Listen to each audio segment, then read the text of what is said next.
नमस्कार दोस्तों, मैं सुजय कुमार और मैं अपने चैनल सुजय एजुकेटर में आप लोग का स्वागत करता हूं। और जैसा कि आप लोग जानते हैं कि हमारा जो चैनल है वो एजुकेशन से रिलेटेड है और इसमें इम्पॉर्टेंट टॉपिक डिस्कस किया जाता है। पॉलिटी का हो या करंट अफेयर हो या इंग्लिश हो या मैथ हो या टॉपिक वाइज जीके हो या न्यूज़ रिलेटेड हो, तो उसी न्यूज़ से रिलेटेड आज मैंने फिर से एक वीडियो बनाया है। और जैसे कि आप लोगों ने थंबनेल देखा होगा कि आज का हमारा टॉपिक है वो है अम्फान अम्फान तूफान यानी अम्फान चक्रवात। ठीक है दोस्तों, तो अम्फान चक्रवात जो है, जैसा कि आप लोग जानते हैं कि ये वेस्ट बंगाल और उड़ीसा में आया है। सबसे पहला पॉइंट तो ये बात आप लोग ध्यान में रखिए दोस्तों कि ये जो अम्फान जो चक्रवात है और ये हम लोगों को पढ़ने के लिए क्यों जरूरत है।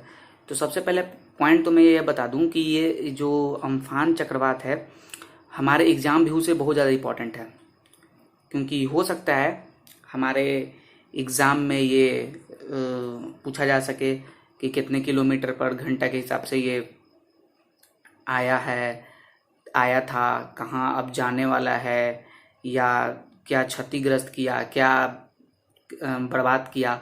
तो इससे आप लोग पता लगा सकते हैं कि जो ये अम्फान चक्रवात है वो भारत में जो ये आया तो कितना क्षति किया और कितना ये चीज़ बर्बाद किया दोस्तों। तो उसी से रिलेटेड आज हम लोग इसके बारे में जानेंगे। तो अम्फान चक्रवात सबसे पहले ये बात जान लीजिए कि अम्फान चक्रवात ये जो आया था वो सिर्फ 2 स्टेट्स में ज़्यादा ये प्रभावित किया है। तो वो था एक वेस्ट बंगाल और एक उड़ीसा। ठीक है, तो वो वेस्ट बंगाल और उड़ीसा में आया था दोस्तों। तो ये कितने किलोमीटर प्रति घंटा इसका अनुमान था, मौसम विभाग वालों ने अनुमान लगाया था कि 165 किलोमीटर पर घंटा के हिसाब से ये आने वाला था। तो ये जब आया था तो ये जो 165 किलोमीटर प्रति घंटा के हिसाब से आया था, लेकिन कुछ घंटे के बाद से ये 185 किलोमीटर पर घंटा हो गया और कुछ घंटे के बाद से तो ये 200 किलोमीटर पर घंटा के हिसाब से ये चक्रवात आया था और बहुत क्षति पहुंचाया। मतलब हमारे इन्वायरमेंट को बहुत सारे पेड़ गिर गए, जिनके कच्चे मकान थे वो ढह गए। तो बहुत सारे, लेकिन हमारी जो गवर्नमेंट है वो पहले ही वहाँ पर एनडीआरएफ की टीम तैनात कर दी थी और वहाँ पर 39 टीम जो कि भेज दिया गया था, उड़ीसा में भी भेजा गया था और करीब 6.5 लाख जो वहाँ पर लोग थे उसको वहाँ से हटा लिया गया था। ठीक है, तो 3 लाख जो कि वेस्ट बंगाल से हटा लिए गए थे, 1.5 लाख जो थे वो उड़ीसा से लोगों को हटा दिया गया था। और इसी से रिलेटेड हम लोग तो टोटल बात करेंगे कि जो ये अम्फान है, तो अम्फान चक्रवात का जो ये चक्रवात है उसका अम्फान ही क्यों नाम दिया गया, इसको कोई और चक्रवात क्यों नहीं नाम दिया गया।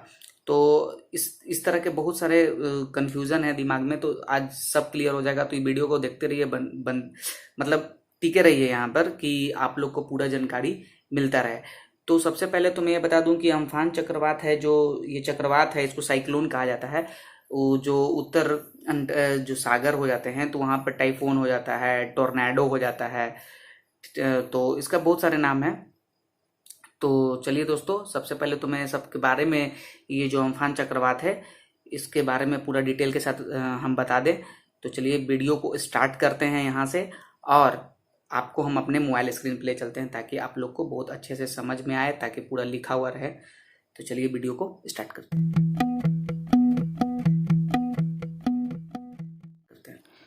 तो जैसा कि आप लोग जानते हैं कि ये जो स्क्रीन पे लिखा हुआ है वो है कि चक्रवाती तूफानों का नाम रखने के लिए अटलांटिक सागर के आसपास देशों से ने रखा था।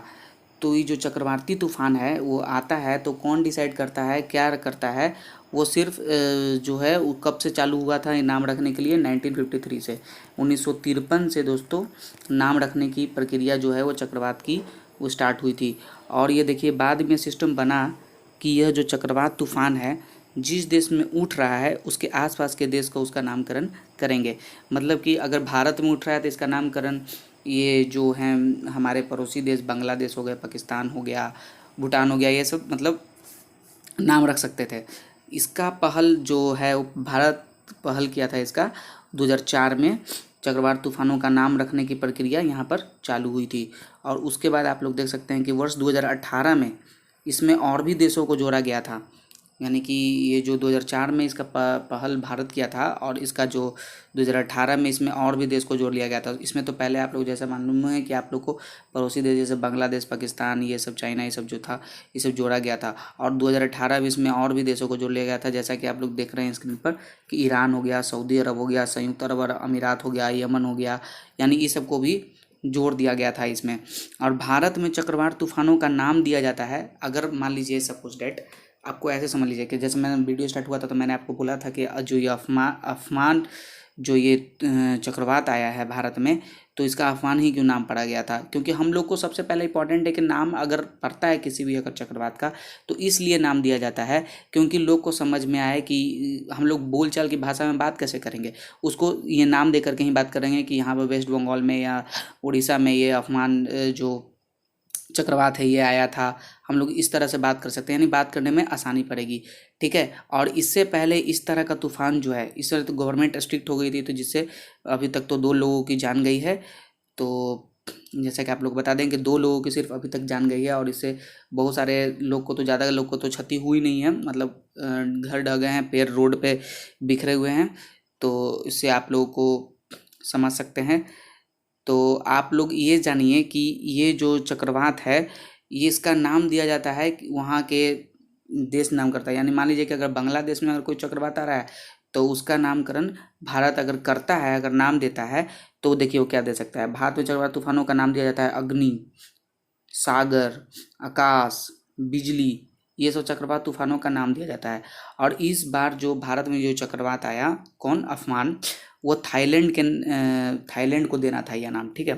थाईलैंड जो देश है उसको देना था, तो थाईलैंड ने ये नाम दिया था अफमान, जो कि उसका थाईलैंड में मतलब होता है आसमान। उसका मतलब क्या होता है दोस्तों, आसमान दिया गया है इसका मतलब, ठीक है। और नेक्स्ट बार जब भारत में ये अगली बार अगर ये कोई चक्रवात आता है तो उसका नाम निसर्ग दिया जाएगा। क्या दिया जाएगा दोस्तों, निसर्ग। यहाँ देखिए निसर्ग दिया जाएगा। और इसका मतलब बांग्लादेश का मतलब, बांग्ला में इसका मतलब होता है प्रकृति। इसका मतलब क्या होता है, प्रकृति होता है दोस्तों। बांग्लादेश में इसका बांग्ला में मतलब होता है निसर्ग का, प्रकृति। तो दोस्तों ये जितने भी इंपॉर्टेंट जानकारी थे मैंने आपको अफान जो ये चक्रवात आया था उससे रिलेटेड मैंने आपको जानकारी दिया।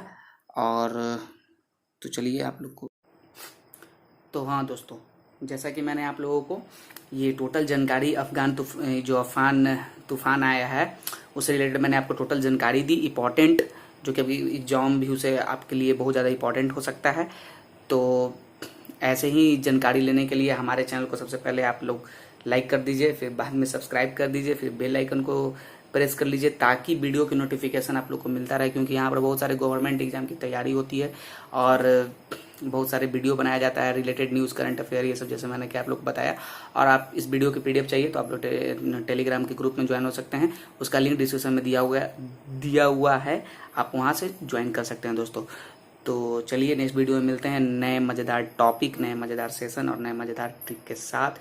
तब तक के लिए धन्यवाद, बाय दोस्तों।